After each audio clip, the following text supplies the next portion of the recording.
लेकिन सबसे पहले हिमांशु सर मैं लेंसकार्ट की बात करना चाहूँगा आपसे, और इस कंपनी ने सर किस तरीके से, आप देखिए तमाम जो चीज़ें थी इसको लेके कहा जाता है बहुत महंगा स्टॉक है जब इसका आईपीओ आ रहा था, और रिजल्ट्स बहुत ही शानदार रहे। नेट प्रॉफिटेबिलिटी 270% रही, रेवेन्यू 43% रहा, एबिटा 75% रहा, एबिटा मार्जिन 400 बेसिस पॉइंट रहा। और भी मैं बहुत सारी चीज़ें आपको बताता हूँ इस कंपनी के बारे में। अगर आप सेम स्टोर सेल्स ग्रोथ देखेंगे उसमें बहुत शानदार प्रदर्शन रहा। अगर सेम स्टोर सेल्स ग्रोथ अगर आप पिन कोड वाइज देखेंगे तो भी वो बहुत शानदार प्रदर्शन निकल के आया। इसके अलावा अगर आप प्रीमियमाइजेशन और स्टोर एक्सपेंशन के हिसाब से देखेंगे तो वहाँ पर भी जो है स्थिति काफ़ी बेहतर निकल के आ रही है। और इंटरनेशनल बिजनेस की भी बात करें, वहाँ पर भी जो एबिटा है काफ़ी बेहतर निकल के आया है। सर किस तरीके से देख रहे हैं आप लेंसकार्ट को, और आगे की स्थिति क्या किया जाए सर? अभी भी क्या मौका होगा यहाँ पे खरीदारी करने का? देखिए, जब तक कंपनी डिलीवर करती रहेगी तब तक मुझे लगता है कि जरूर यहाँ पर हर बार मौका बना रहेगा। हमने एक दो दिन पहले भी ये डिस्कस किया था कि निफ्टी आईपीओ में जिस तरह का ब्रेकआउट है और ये काफी बड़ा वेटेज रखता है उस इंडेक्स में। चार्ट्स बहुत स्ट्रांग है, नंबर्स डिलीवर हुए हैं, तो मुझे लगता है कोई हर्ज नहीं है कि यहाँ पर आप रेगुलर इंटरवल्स पे खरीदारी की कर सकते हैं। फिलहाल आज एक बड़ा गैप देखने को मिला था, हायर लेवल से थोड़ी सी प्रॉफिट बुकिंग देखने को मिली है। 570 565 वापस से एक अच्छा जोन है जहां पर खरीदारी की जा सकती है, और जो एग्जिस्टिंग होल्डर्स हैं उनके लिए डेफिनेटली 560 के क्लोजिंग बेसिस के स्टॉप लॉस के साथ पोजीशन में बने रहने की सलाह रहेगी। ठीक है, तो ये जो है जानकारी सर की तरफ से निकल के आ रही है। अब हम लोग आगे बढ़ते हैं, और भी बहुत सारे जो है जीएमआर एयरपोर्ट की बात करते हैं। रचित सर, जीएमआर एयरपोर्ट को लेकर अगर आप नतीजे देखेंगे तो नतीजे ठीक ठाक रहे हैं यहाँ पर।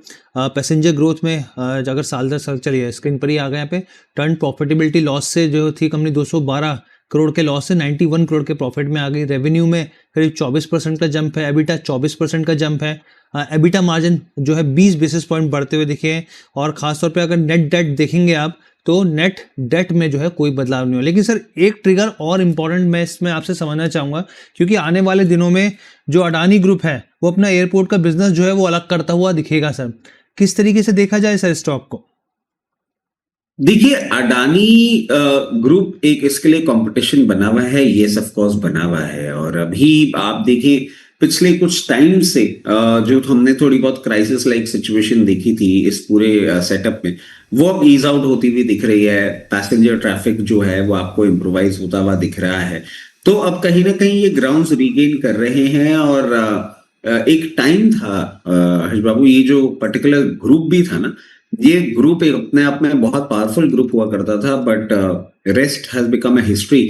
मैं समझता हूँ जिस तरीके से इनके रेवेन्यूज में, जिस तरीके से एयर पैसेंजर ट्रैफिक में आपको एक मोमेंटम देखने को मिल रहा है, some of it is lost but all is not lost. और मैं कहूंगा कि हम ट्रोल भी बहुत हुए हैं, मतलब मैं और विपुल सर बहुत ट्रोल हुए हैं।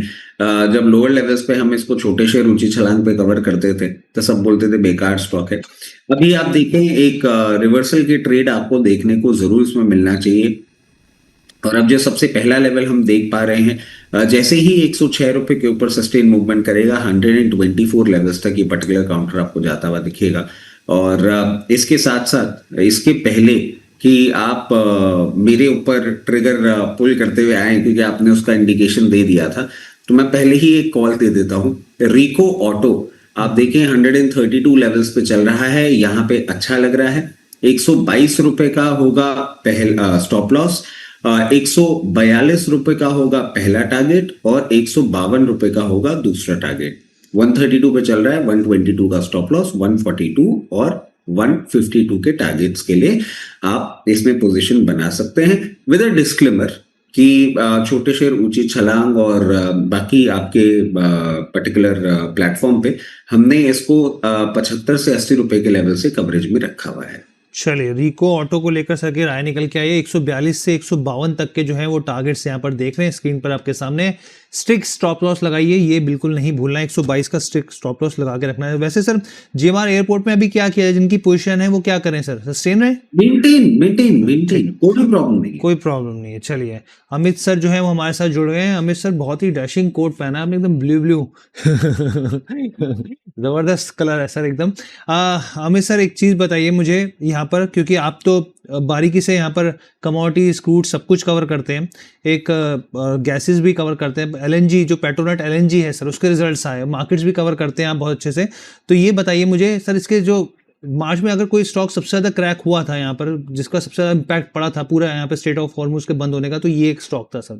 इसकी बहुत पिटाई हुई थी, मतलब आप 350 से 232 तक ये चला गया था, काफ़ी ज़्यादा नीचे गया था सर।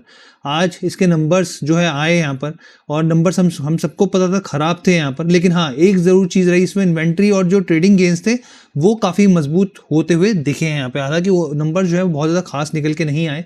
स्टॉक में करीब 1.5% की गिरावट। सर क्या किया जाए यहाँ पर? हरजीत, बजाज पेट्रोनेट बहुत रेंज बाउंड लगता है अभी भी और आगे भी, एटलीस्ट फॉर अनदर 1 क्वार्टर। 260 रुपए लोअर साइड में और 290 रुपए अपर साइड में, इसी के बीच में घूमता रहेगा। अगर किसी को क्विक गेन के लिए या फिर लंबी अवधि के लिए लेना है तो थोड़ा इंतजार करना चाहिए। लेने के बाद भी करंट मार्केट प्राइस में तो एंट्री नहीं करनी चाहिए एनी विच वे। 269 और 262 के आसपास एक एंट्री प्लान कर सकते हैं। 246 का स्टॉप लॉस होकर जब इन लेवल्स को टेस्ट करके बाजार चलना चालू करता है तो 300 रुपए तक देखा जा सकता है। तो करंट मार्केट प्राइस में एंट्री नहीं करनी है, करेक्शन आने का वेट करना है। और तीसरा, अगर लेना है तो लंबी अवधि के हिसाब से लेना है। हर्ष जी ठीक है, लॉन्ग टर्म का नज़रिया जो है सर लेके चल रहे हैं यहाँ पे। एक स्टॉक जो है मैं आना चाहूँगा यहाँ पे हिमांशु सर के पास। Sir Sharda energy sir, stock में काफ़ी अच्छा मोमेंटम है, करीब करीब यहाँ पे 9 से 10% की छलांग लगा रहा है सर ये स्टॉक। तो अगर हम लोग पीछे नंबर भी देखें तो नंबर भी जो आए थे सर वो ठीक ठाक रहे थे इस कंपनी के नतीजे, और काफ़ी बेहतर नंबर थे यहाँ पर। आप किस तरीके से देख रहे हैं स्टॉक में क्या करना चाहिए? देखिए, अगर आपका थोड़ा सा लंबी अवधि का नजरिया है तो यहाँ पर ये खरीदारी के लिए एक अच्छा लेवल है। 535 525 की रेंज एक एक्यूमुलेशन के लिए अच्छी रेंज है, क्योंकि 500 रुपए के नीचे लगभग 480 500 रुपए पर स्टॉक ने एक अच्छा बेस बनाया है। इमीडिएट मोमेंटम बनता हुआ नजर आएगा। अभी कहना थोड़ी जल्दबाजी हो सकती है, क्योंकि पिछले 2-3 बार से 540 रुपए के आसपास थोड़ा सा स्टॉक में सप्लाई देखने को मिला है। बट रिपीटेड बेस बनाने के बाद ऐसा लगता है कि स्टॉक इवेंचुअली आने वाले कुछ हफ्तों में यहां से चलने के लिए तैयार है। शारदा ग्रुप की वैसे भी ये काफी अच्छी उन पेडिग्री की कंपनी, ग्रुप कंपनी है, तो मुझे लगता है कि फंडामेंटली काफी स्ट्रांग ग्रुप है, काफी स्ट्रांग कंपनी है, और एक अच्छे ब्रीफ कंसोलिडेशन के बाद यहाँ पर पोजिशनली रिस्क रिवॉर्ड अट्रैक्टिव बनता हुआ नजर आ रहा है। चलिए ठीक है। अच्छा हिमांशु सर, क्योंकि रचित सर ने तो अपनी प्रेफरेबल पिक शेयर कर दी सर, आपके रडार पे क्या रहेगा? देखिए, खरीदारी करनी है प्रिसीजन वायर, प्रिक वायर जिसका टिकर है, 445 रुपए पर ये स्टॉक ट्रेड कर रहा है। और मुझे लगता है कि बाजार 2-3-4 दिन से जिस हिसाब से हल्का हुआ है उसके बाद भी स्टॉक में एक अच्छा मोमेंटम बना है। ये स्पेस भी काफी अच्छा लगता है हमें, तो मुझे लगता है कि यहाँ पर खरीदारी की जा सकती है। पोजिशनली थोड़ा सा स्विंग के हिसाब से ट्रेड लें, 445 440 के लेवल्स पे एक्यूमुलेट करें। स्टॉप लॉस के तौर पर 420 रुपए के नीचे का स्टॉप लॉस लगाएं, और अपसाइड में 475 और 490 रुपए के 2 टारगेट्स के लिए प्रिक वायर यानी कि प्रिसीजन वायर में खरीदारी करके चलने की सलाह है। और एक सर शुगर स्पेस में भी मुझे यहाँ पर लगता है कि यहाँ पर एक अच्छा स्पेस बना हुआ है, तो यहाँ पर डालमिया शुगर दूसरा स्टॉक है जो मुझे पसंद आ रहा है, जहां पर मोमेंटम बनता हुआ नजर आ रहा है। पूरे के पूरे स्पेस में ही हलचल है, और मुझे लगता है कि यहाँ पर एक शॉर्ट टर्म में जो मोमेंटम है वो एक्सटेंड हो सकता है। 430 432 रुपए के आसपास के करंट लेवल्स हैं, यहाँ पर खरीदारी की जा सकती है 415 रुपए के स्टॉप लॉस के साथ, और 470 480 रुपए तक के टारगेट्स डालमिया शुगर में 1 से 2 दिन में आते हुए देखने को मिल सकते हैं। ठीक है सर, अब हम लोग सर की तरफ से देखिए 2 पिक आ गई प्रेफरेबल आपके सामने। डालमिया भात जो शुगर है उसके टारगेट्स 470 से लेके 480 तक के हैं, स्टॉप लॉस 415 का यहाँ पे लगाना है यहाँ पे। और दूसरा प्रिसेशन जो है यहाँ पर जो है स्टॉक के जो है प्रेफरेबल पिक निकल के आ रही है सर की तरफ से, तो वो भी जानकारी हम लोगों ने आपके सामने रख दी है यहाँ पे। प्रिसेशन वाली टारगेट जो है 490, और सर स्टॉप लॉस क्या रहेगा इसका प्रिसेशन वायर्स का हिमांशु सर? जी जी जी जी सर, इसका स्टॉप लॉस हम लगा सकते हैं 425 रुपए के नीचे का। ठीक है, चलिए अब हम लोग जियो फाइनेंशियल को लेकर बात कर लेते हैं। रचित सर मैं आपके पास आना चाहूँगा, फिर मैं अमित सर आपके पास आता हूँ एक स्टॉक को लेकर। यहाँ पे जियो फाइनेंशियल को लेकर सर काफ़ी बड़ी खबर निकल के आई है यहाँ पर, और बहुत समय से इसका इंतजार किया जा रहा था इस खबर का दरअसल यहाँ पे।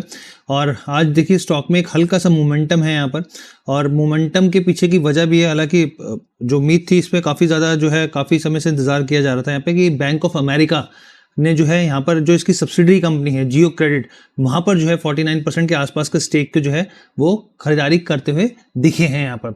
इसके मायने क्या रहेंगे देखिए स्क्रीन पर आगे, जियो क्रेडिट को लेकर 49.9% की हिस्सेदारी जो है वो खरीदेगा बैंक ऑफ अमेरिका, हम सब जानते हैं लैंडिंग इकाई है यहाँ पर। और करीब यहाँ पे देखिए ये जो पूरी ओवरऑल डील है अगर आप इसको रुपए में कन्वर्ट करेंगे तो 18,268 करोड़ के आसपास जो है वो आती हुई दिख रही है यहाँ पर। इसके अलावा और ये जून अगर आप आखिरी तक देखेंगे जियो क्रेडिट का कुल AUM जो था वो करीब 30,600 करीब 67 करोड़ के आसपास का था यहाँ पे। और आपके सामने हम लोगों ने एक खबर रख दी। अब सर एक तो इसका दूरगामी प्रभाव बताइए कि क्या होते हुए दिखेंगे यहाँ पे, किस तरीके से ये फंडामेंटल खबर स्ट्रांग है यहाँ पर, और असर स्टॉक पे क्या रहेगा वो भी समझाइए। हर बाबू इसको ना थोड़ा सा ऐसा समझते हैं कि आप एग्जाम देने गए और आपके 89-90% आ गए, तो बोनस परिवार के जितने भी सदस्य हैं ना वो बोलेंगे हाँ ठीक है एक्सपेक्टेड लाइंस पे ही है, इस पे क्या सेलिब्रेशन।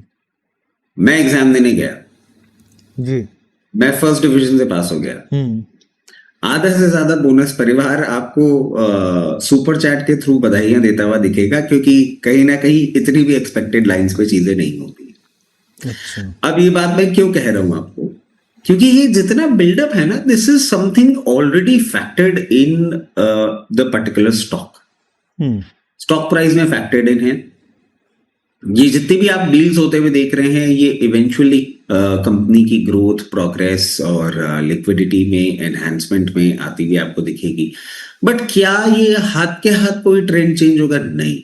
ये हम बार बार जुड़ते हैं यही बात कहते हैं कि ये एक लंबी अवधि का काउंटर है, इसमें आप शॉर्ट ट्रेड्स ना ढूंढें, और अगर आप लंबी अवधि का निवेश करना चाह रहे हैं तो इन लेवल्स पे भी, और जैसे कि कल आपको बताया था स्टैगर्ड मैनर में लोअर लेवल्स पे ही पोजीशन बना सकते हैं, उसी तरीके से आप चलिए। It's a very big positive. और जैसा कि हम देख रहे हैं कि इनकी ग्रोथ आपको अच्छी आती हुई दिख रही है, बट थोड़ा सा टाइम लगेगा चलने में। तो लंबी अवधि का नजरिया हो तो पोजीशन बनाए रखें, otherwise this news is not of any use for trading point of view. ठीक है। मिड टर्म के हिसाब से क्या टारगेट्स रहेंगे आपके? देखिए जिस तरीके से पोजीशन है, एक हल्का सा सप्लाई पॉइंट ये 288-290 लेवल्स पे आपको दिखा सकता है, उसके बाद 324-340 लेवल्स तक भी जाता हुआ दिख सकता है। ठीक है, तो चलिए अब